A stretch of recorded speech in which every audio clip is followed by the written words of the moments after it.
యాక్చువల్గా ఇది ఒక ఇంట్రాగేషన్ రూమ్ లాగాను ఒక సెటప్ లాగా ఉంది కాబట్టి మీ మీద వచ్చిన 3 కంప్లైంట్స్ ఏంటి? మీ మీద వచ్చిన 3 కంప్లైంట్స్ ఇప్పటివరకు అడుగుతున్నాను. ఓకే, అంటే అటు ఫ్యాన్స్ నుంచి కానివ్వండి. నాది ఒకటి, I don't take care of things beyond cinema అండి. అంటే ఒక actors are stars life will be in a certain way కదా, lot of managements, lot of fans related కానీ అంత ఎప్పుడో గుర్తొచ్చి అందరికి ఫోటోలు ఇవ్వాలి అని చెప్పి అందరిని పిలిపించండి, we are not able to meet them అని అలాంటిది ఎప్పుడైనా 2-3 సార్లు సెటప్ తప్పితే I don't think I do a good job in doing other things than cinema. Yeah, so that will be my first complaint. A lot of people say this to me. నా మీద ఉన్న ఇంకో complaint వచ్చి I zone out allot. చాలాసార్లు నాతో మాట్లాడుతున్నప్పుడు ఆ మాటల్లోంచి ఒక థాట్లోకి వెళ్ళిపోతాను, వేరే ప్రపంచం ఓపెన్ అవుతుంది. కానీ మీ వైపే చూస్తుంటాను వింటున్నట్టు, బట్ మీరేం చెప్పారో నాకు రిజిస్టర్ అవ్వదు చాలాసార్లు, ఎందుకంటే ఆలోచనల్లోకి వెళ్ళిపోతాను.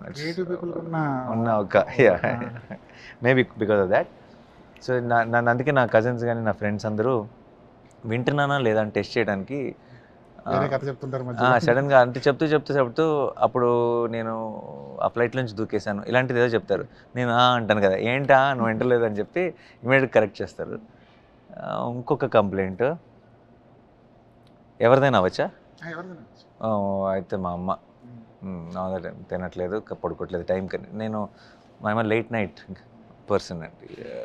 షూట్స్ ఉంటే ఎర్లీగా పడుకుని మార్నింగ్ లేస్తా, షూట్ లేదంటే మాత్రం 3:30-4 వరకు కనీసం 2 సినిమాలు అయినా చూడకుండా పడుకోలేను.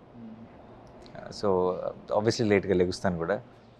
సో మా అమ్మ ఏంటంటే పొద్దున్న టిఫిన్ చేయలేదు, లేవలేదు, డైరెక్ట్గా లంచ్ టైంకి లెగిసాడు అని చాలా కంప్లైంట్ చేస్తుంది. మీ ఆన్సర్స్ నుంచి అనాలిసిస్ చేసుకుంటే ఒక కంప్లైంట్ గురించి కొంచెం డీటెయిల్గా మాట్లాడుకుందాం. బియాండ్ ద సినిమా నేను పెద్దగా పట్టించుకోను, ఫ్యాన్స్తో రియాక్ట్ అవ్వను, పెద్దగా కలవను అని కలిసినప్పుడు చాలా లవ్. కానీ నేను అనేది అంటే ఈ మ్యాన్ మనకెప్పుడో ఫర్ ఎగ్జాంపుల్ చాలా ఒక గైడ్ లైన్గా పనిచేయాలి, లేదంటే ఇలా థింగ్స్ మేనేజ్ చేయాలి, లేదంటే ఇలా ఫ్యాన్స్తో ఇలా వాట్ ఎవర్ అవన్నీ I don't understand and I receive the love, I feel it ఎక్కడికి వెళ్ళినా సరే. బట్ ఆ సెటప్ మీద ఫోకస్ చేయను. ఏదేదో మన యాక్టర్ కదా దీన్ని ఏదో స్ట్రీమ్ లైన్ చేయాలి, ఇలాంటివి చాలా జరుగుతుంటాయి. నాకు లిస్నింగ్ టు ఇట్, అది చేయను, ఎందుకు చేయకూడదని కూడా కాదు, చేయలేను. It is an inability. So I can only concentrate on the film. So sometimes అనిపిస్తుంది మేబీ దే వాళ్ళకు ఉంటుంది కదా కోరిక, విష్ ఉంటుంది కదా, maybe I have to get better at least reaching out to them ఏమో అని అనిపిస్తుంది.